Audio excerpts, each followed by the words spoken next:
3 years after that first investment from Dr. Williams, Marcus stood before the largest crowd of his career at the Global Social Impact Summit in San Francisco. FoodBridge now operated in all 50 states and had expanded internationally to Canada and the United Kingdom. The app had facilitated the donation of over 200 million meals, making it the world's largest food rescue platform. But the numbers, impressive as they were, didn't tell the complete story of Marcus's transformation. The shy, rejected man who had once questioned his worth had become a confident leader who inspired others to believe in themselves. His success had created a ripple effect that extended far beyond his company. The summit audience included many of the people who had dismissed him during his struggling years. Investment firm partners who had refused to meet with him now lined up to discuss opportunities. Restaurant owners who had ignored his early pitches were eager to share stages with him at industry conferences. Most surprisingly, several women who had rejected him romantically were now in the audience as successful business people in their own right. Jessica, the former teacher, had started her own educational nonprofit. Sarah, the nurse, had become a hospital administrator. Seeing them pursuing their own meaningful careers, Marcus felt only pride in their accomplishments. During his keynote speech, Marcus shared the story of FoodBridge's impact on the Patterson family in Detroit. 5-year-old Maria Patterson had been malnourished when her family first visited a food bank that used FoodBridge. Today, Maria was thriving in school, and her mother had found stable employment with benefits. Their transformation represented thousands of similar stories across the platform. Success isn't measured by how much money you accumulate, Marcus told the audience. It's measured by how many lives you improve along the way.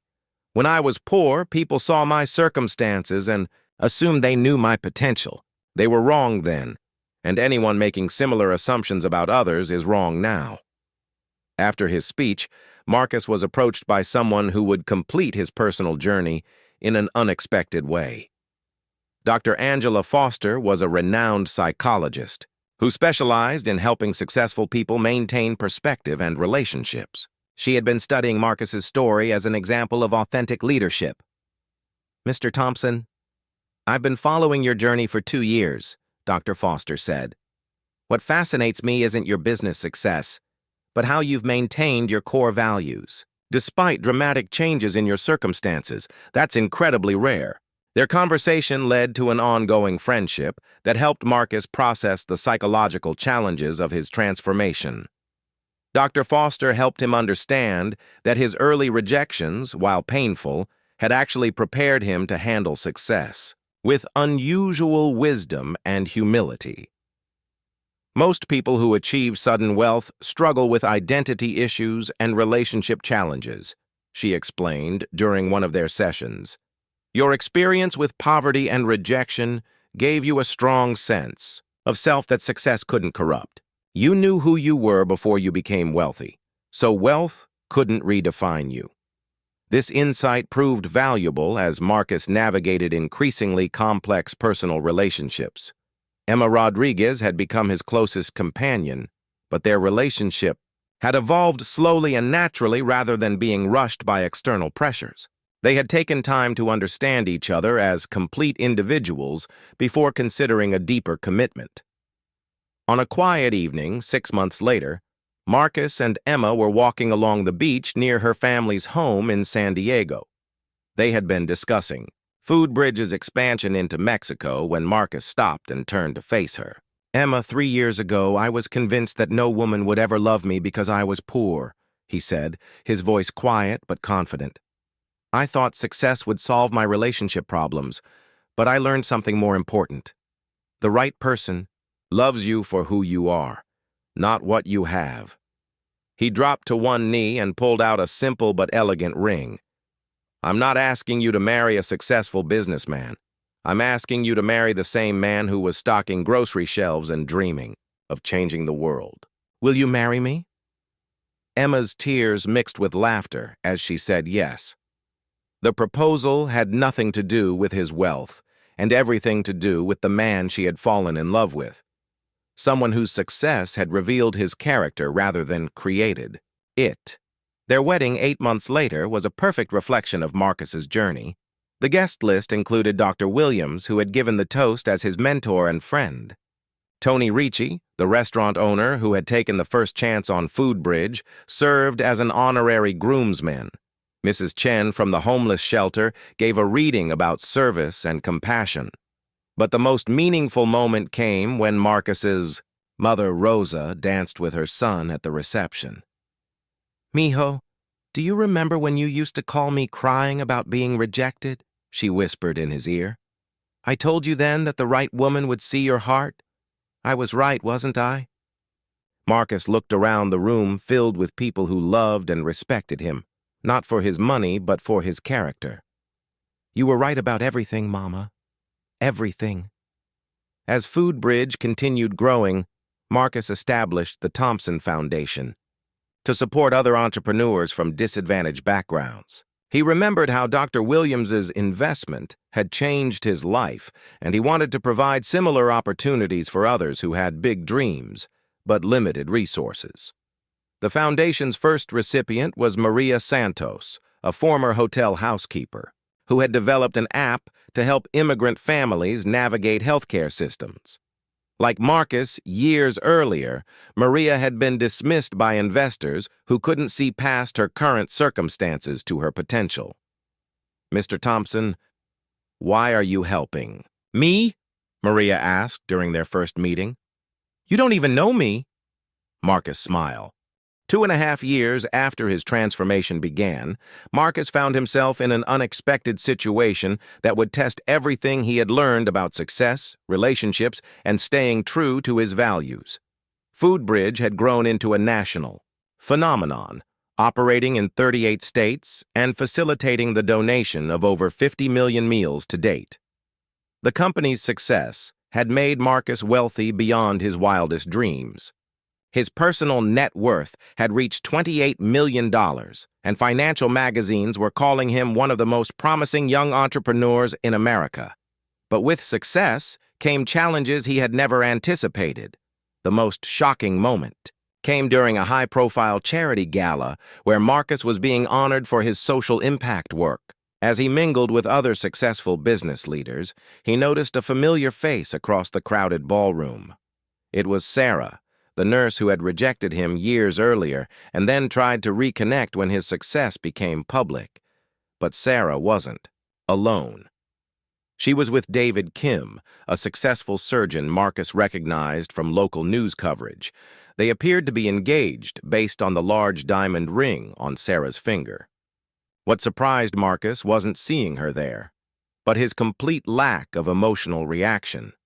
The woman who had once made him question his worth now seemed like a stranger from another lifetime.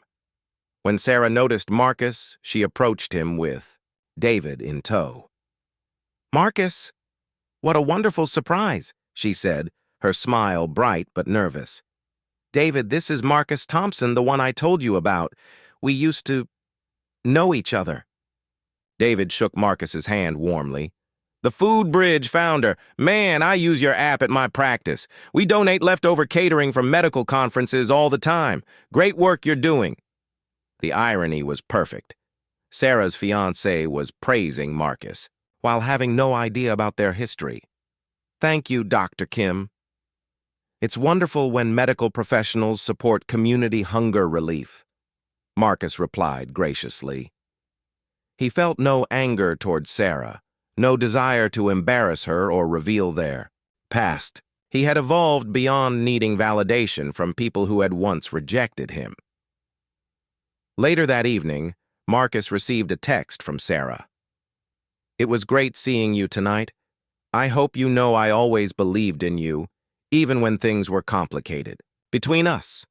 Marcus read the message and simply deleted it without responding. Some chapters of life were meant to stay closed. The real test of Marcus's character came when Victoria Sterling, the restaurant CEO who had wanted to license Foodbridge technology, made a stunning offer.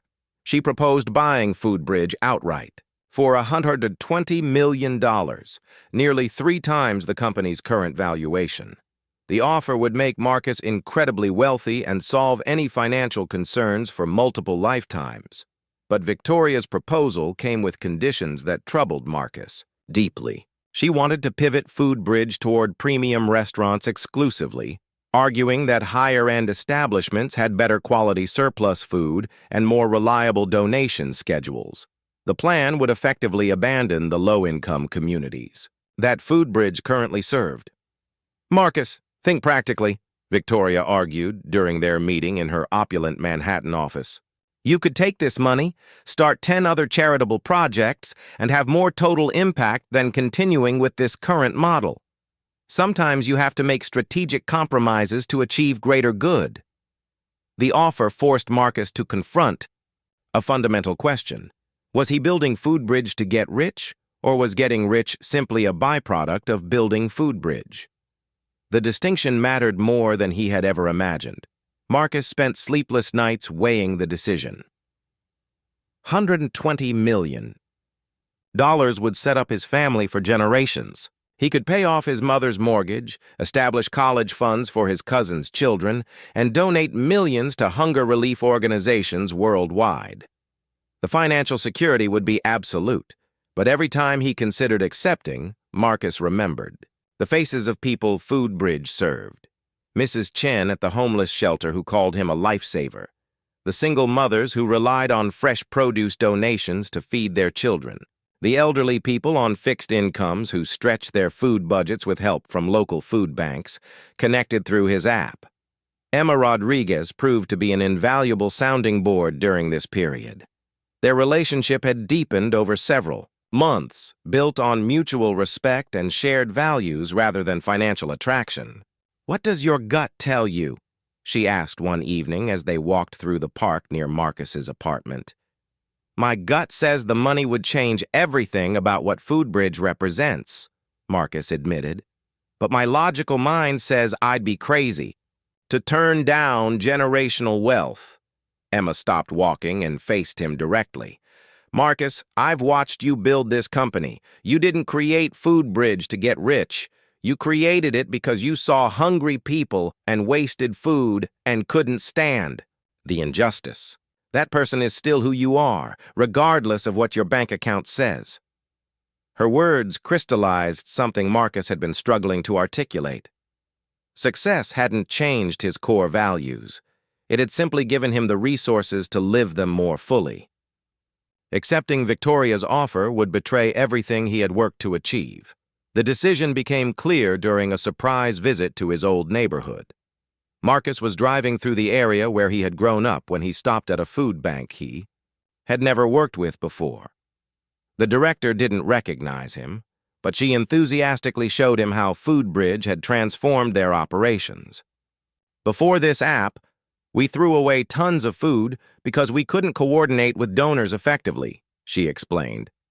"Now we feed 300 families weekly instead of 150. The man who created this system must understand what it's like to be hungry."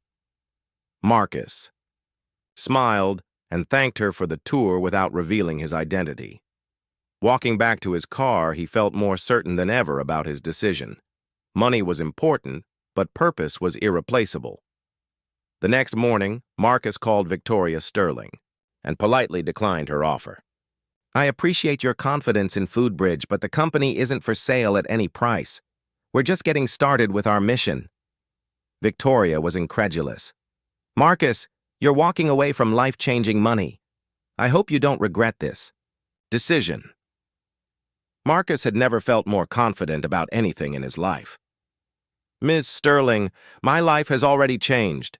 Now I'm focused on changing other people's lives too." 18 months after launching Foodbridge, Marcus stood before a packed auditorium at the National Food Industry Conference in Chicago.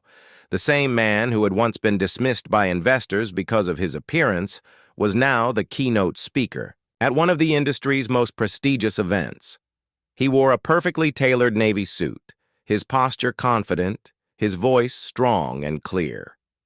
"2 years ago, I was working 3 jobs and sleeping on a mattress on the floor," Marcus began, his words resonating through the silent audience. "Today, Foodbridge operates in 12 states and has saved over 2 million meals from going to waste while feeding hungry families across America." The audience erupted in applause, but Marcus wasn't finished. He shared the story of Mrs. Patterson, an elderly woman in Detroit whose food bank had been struggling to feed local families until FoodBridge connected them with surplus donations from nearby restaurants. He told them about the Martinez family, whose children had gone to bed hungry until local grocery stores began donating fresh produce through the app. During the question and answer session, a reporter asked about his company's valuation. Marcus smiled, remembering when $50 in his bank account felt like a fortune. FoodBridge is currently valued at $45 million, but our real value is measured in lives changed and communities strengthened. After his speech, Marcus was surrounded by executives wanting to shake his hand and discuss partnership opportunities. Major restaurant chains like Burger Palace and Fresh Foods Express were eager to integrate with FoodBridge. Grocery giants such as Supermart and Family Foods saw the app as essential for their corporate social responsibility initiatives.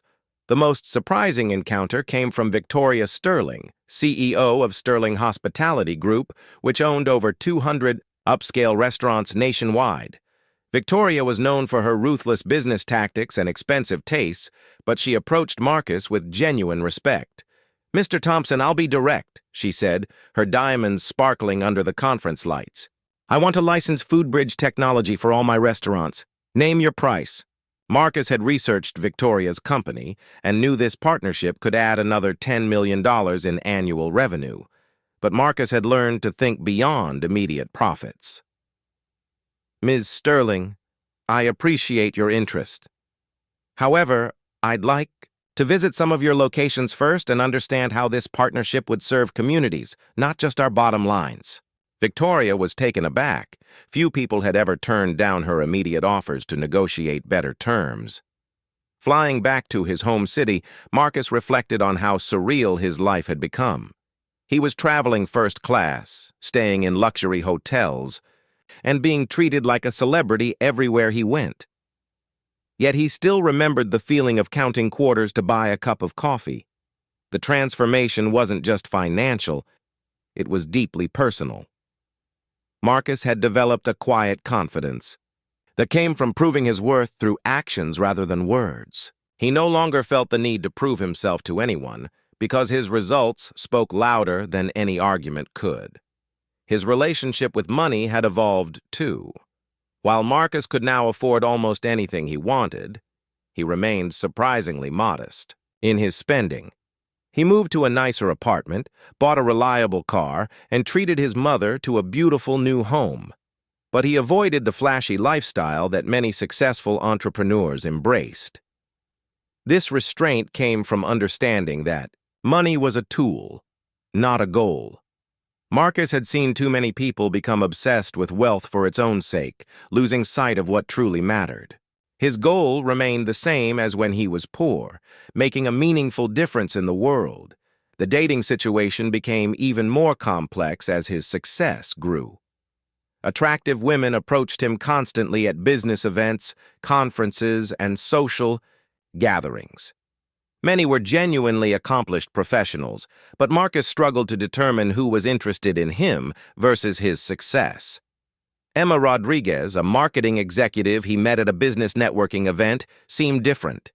She was successful in her own right, running a boutique marketing agency with high-profile clients. Their conversations focused on business strategy, social impact, and shared values rather than his wealth or status.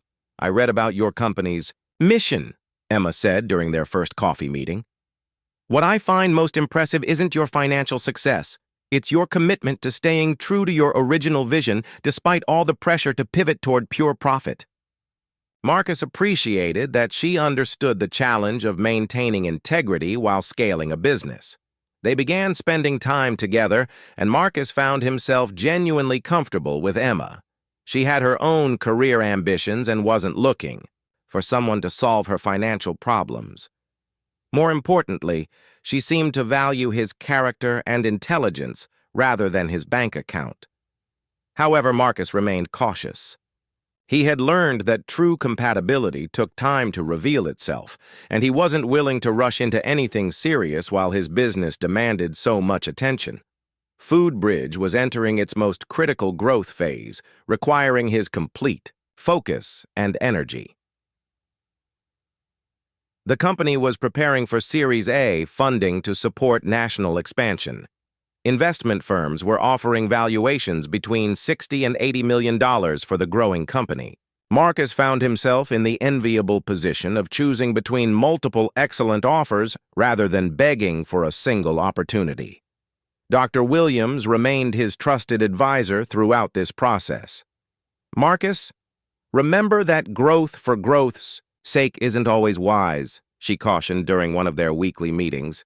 "Make sure expansion serves your mission rather than just creating impressive numbers for investors." Her advice proved invaluable when Titan Ventures offered the highest valuation but wanted to change Foodbridge's focus toward premium restaurants and wealthy areas, arguing that targeting upscale establishments would generate higher profits.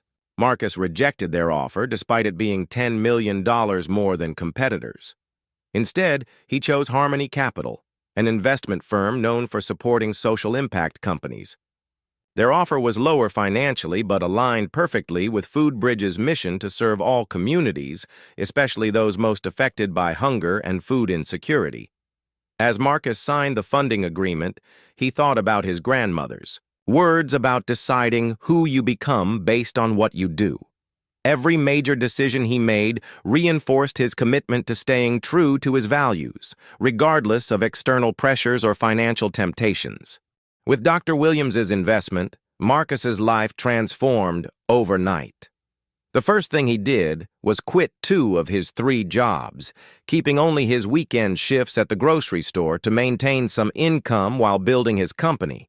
He rented a small office space above a sandwich shop downtown and bought his first real business suit from a discount store. The app development process was more challenging than Marcus had imagined. He hired Jake Morrison, a talented programmer who was between jobs, to build the platform. Working 16-hour days became normal as they coded, tested, and refined the application. Marcus named it Foodbridge, a simple name that perfectly captured its mission of connecting excess food with hungry people. After 3 months of intense development, Foodbridge was ready for beta testing. Marcus approached his original network of restaurants and shelters, plus dozens of new potential partners. The app allowed restaurants to post available food donations with photos and pickup times, while shelters and food banks could browse and claim donations that fit their needs. The early results were encouraging but modest. Within the first week, Foodbridge facilitated the donation of over 500 meals that would have otherwise been thrown away. Local news stations picked up the story, and Marcus found himself being interviewed on morning television shows. Suddenly, the shy grocery store worker was becoming a recognized face in the community. But success brought unexpected challenges. As Foodbridge gained attention, larger tech companies began developing similar apps. Marcus worried that his small startup would be crushed by competitors with unlimited budgets and established market presence. Dr. Williams reminded him that being first to market wasn't as important as being best at serving customers. The breakthrough came when Marcus secured a partnership with Henderson's, a regional grocery chain with 47 locations. The chain's CEO, Robert Henderson, had heard about Foodbridge through Dr. Williams's network. Henderson was impressed by Marcus's passion and the app's proven impact in reducing food waste while helping communities. "Marcus, we waste thousands of dollars in food every day across our stores," Henderson explained during their meeting. "If your app can help us redirect that waste to people who need it while giving us tax benefits, we're interested in a major partnership." The Hendersons' partnership changed everything. Within 1 month of integration, Foodbridge was processing donations from nearly 50 locations daily. The scale required Marcus to hire additional staff, a customer service representative, a logistics coordinator, and a part-time accountant. For the first time in his life, Marcus was creating jobs instead of just working them. The app's success attracted attention from major food industry publications. Food and Beverage magazine featured Marcus on their cover with the headline, "The Hunger Fighter." How one man's app is revolutionizing food waste. The article described his journey from poverty to success, inspiring countless readers who faced similar struggles. With increased visibility came increased opportunities. Investment. Firms began reaching out to Marcus, offering millions of dollars for stakes in Foodbridge. The numbers were overwhelming. Offers of $2 million, $5 million, even $10 million for partial ownership of his company. Marcus felt dizzy thinking about that kind of money, but Dr. Williams advised caution. Marcus, money is important, but control is more important. Make sure any partnership aligns with your values and long-term vision. She helped him evaluate each offer carefully, considering not just the financial terms, but the strategic value each investor could provide. During this period of rapid growth, Marcus's personal life remained largely unchanged. He still lived in his small apartment, drove his old beat-up car, and ate simple meals. The difference was that now he chose this lifestyle rather than having it forced upon him by circumstances. He was saving most of his earnings to reinvest in the company. His dating life, however, remained complicated. Women who had previously ignored him now showed sudden interest when they learned about his success. Sarah, the nurse who had stopped returning his calls, reached out through social media. "Hey, Marcus, I saw you on TV. So proud of what you've accomplished. Would love to catch up over dinner sometime." The message stung because Marcus remembered how she had treated him when he was struggling. He politely declined her invitation, realizing that he wanted someone who would love him for who he was, not what he had achieved. Success had given him the confidence to be selective about relationships rather than desperate for any attention. Jessica, the teacher who had ended their relationship because he couldn't provide stability, also tried to reconnect. She showed up at his office one afternoon with coffee and apologies. "I made a mistake, Marcus. I see that now. You were always special. I just couldn't see past my own fears about the future." Marcus listened politely but felt no anger toward her. He understood that people's priorities and perspectives change over time. However, he also understood that true compatibility couldn't be rebuilt on the foundation of success alone. He thanked Jessica for her honesty, but explained that he was focused entirely on growing his business. The irony wasn't lost on Marcus. The same women who had rejected him for being poor were now interested in him for being successful. But he had learned something important during his journey. His worth had never been determined by his bank account, and it wouldn't be determined by it now either. As Foodbridge continued growing, Marcus began planning the next phase of expansion. He wanted to take the app national, partnering with major restaurant chains and grocery networks across the country. The vision that had started in his tiny apartment was becoming a reality that could impact millions of lives. Standing in his office one evening, looking out at the city lights, Marcus reflected on how much had changed in just 1 year. He was no longer the invisible man in worn sneakers. He was becoming someone who could make a real difference in the world. Marcus's life changed on a rainy Tuesday morning in March. While delivering food orders during his lunch break, he witnessed something that would spark the beginning of his transformation. Outside Antonio's Italian restaurant, he watched workers throwing away dozens of perfectly good meals that had been prepared for a canceled catering order. At the same time, across the street, Marcus saw a line of homeless people waiting in the rain outside a shelter that had run out of food for the day. The contrast hit him like a lightning bolt. Here was the exact problem his app was designed to solve, happening right in front of his eyes.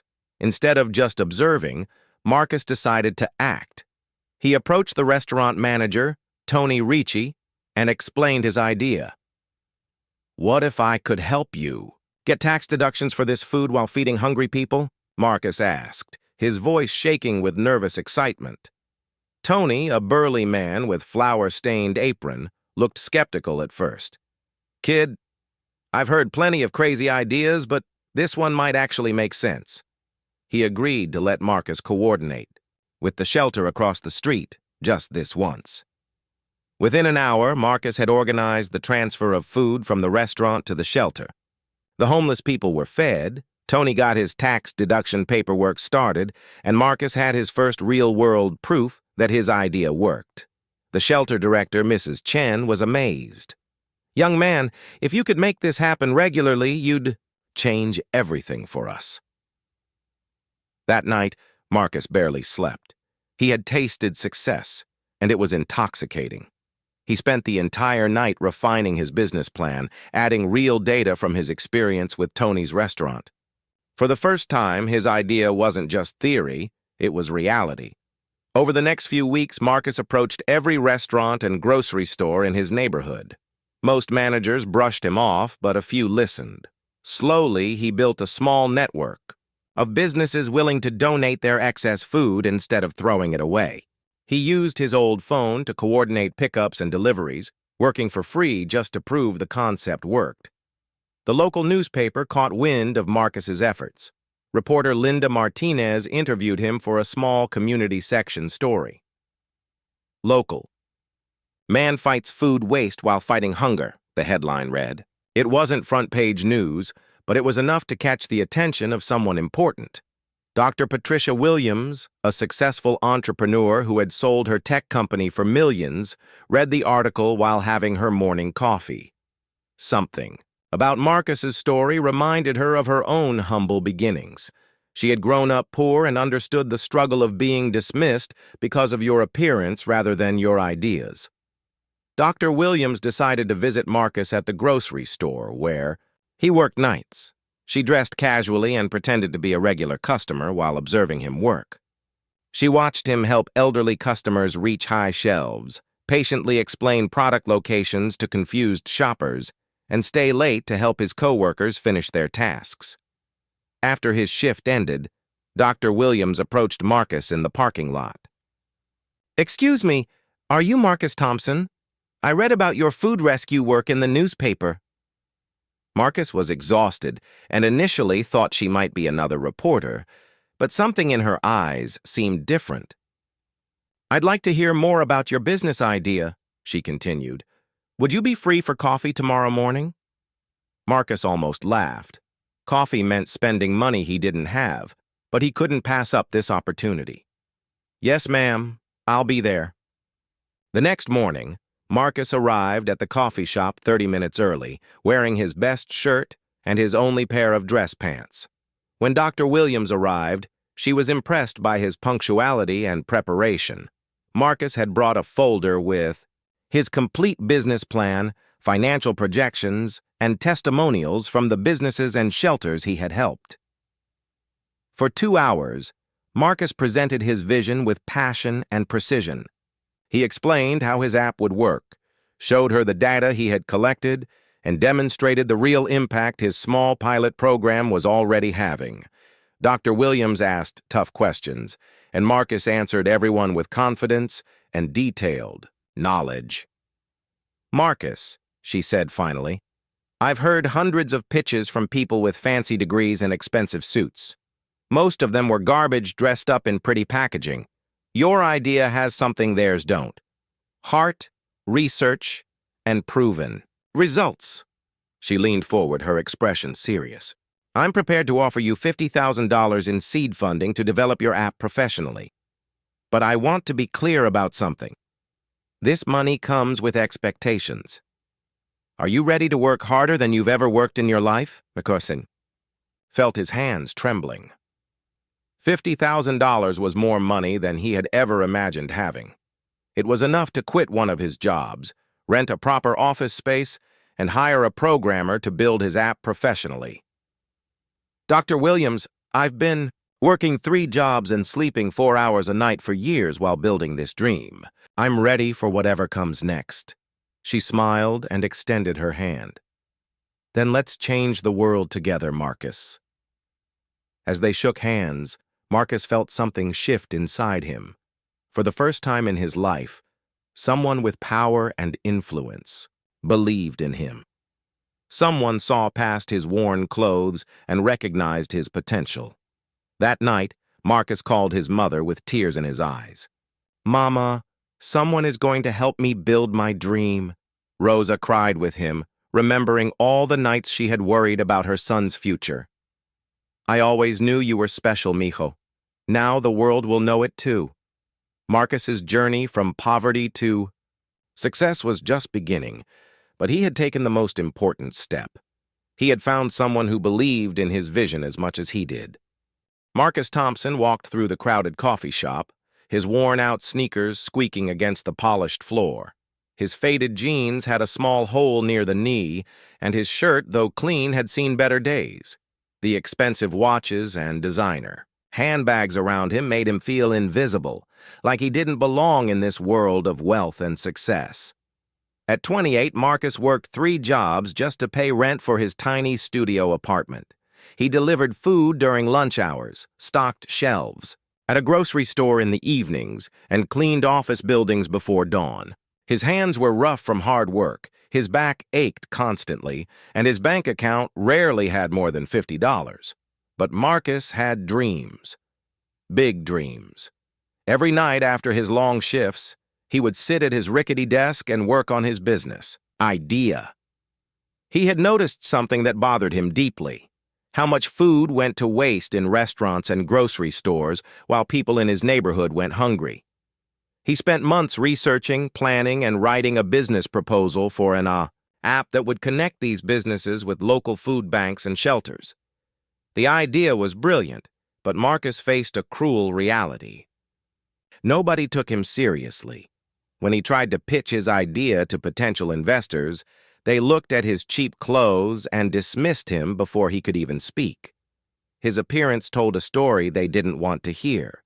The story of someone who came from nothing. Dating was even harder. Marcus was kind, intelligent, and had a good heart, but women saw his financial situation and quickly lost interest. Sarah, a nurse he met at a community event, seemed different at first. She laughed at his jokes and appeared interested in his stories, but when she learned he couldn't afford to take her to expensive restaurants or buy her gifts, she slowly stopped returning his calls. Then there was Jessica, a teacher who initially admired his work ethic.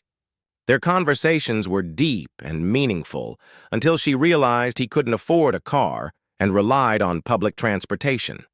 The relationship ended when she told him she needed someone who could provide stability, code words for someone with money. The rejections stung, but they also fueled Marcus's determination. He refused to let his current circumstances define his future. While other people his age were out partying or relaxing after work, Marcus spent his free time learning about technology, business, and marketing through free online courses. His laptop was old and slow, but it was his gateway to knowledge. His mother, Rosa, worried about him constantly. She would call him every few days, hearing the exhaustion in his voice. "Mijo, maybe you should focus on finding a stable job instead of chasing these dreams," she would say lovingly. But Marcus knew that playing it safe would keep him trapped in the same cycle forever. One evening, after being turned down by another woman who said she needed someone more established, Marcus sat in his apartment staring at his business plan. Doubt crept into his mind. Maybe everyone was right. Maybe he was fooling himself. Maybe he would always be the poor guy that nobody wanted. But then he remembered his grandmother's words before she passed away. "Marcus, the world will try to tell you who you are based on what you have, but you get to decide who you become based on what you do." Those words had carried him through his darkest moments, and they would carry him through this one too. Marcus made a decision that night. He would give himself one more year to make his dream work. If he failed, he would accept a regular job and settle for an ordinary life. But if he succeeded, he would prove to everyone, including himself, that worth isn't measured by the size of your wallet. He started working even harder, saving every penny he could. He ate ramen noodles for weeks, walked instead of taking the bus, and sold his few valuable possessions. Every sacrifice brought him closer to his goal. He researched potential partners, studied successful startup stories, and refined his business plan until it was perfect. The loneliness was the hardest part. Watching couples walk by holding hands, seeing his friends get married and start families while he remained alone, focused solely on his work. Some nights, the silence in his apartment was deafening, but Marcus reminded himself that temporary loneliness was better than permanent regret. His co-workers at the grocery store thought he was crazy. "Marcus, you're wasting your life chasing impossible dreams," his manager would say. "Accept reality and be grateful for what you have." But Marcus had learned that people who have given up on their own dreams often try to convince others to do the same. As the months passed, Marcus's confidence grew stronger. He might not have money, but he had something more valuable: unwavering belief in himself and his vision. He knew that success wasn't about where you start, but about how far you're willing to go to change your circumstances. The world had underestimated Marcus Thompson his entire life. Soon, he would show them exactly what a mistake that was.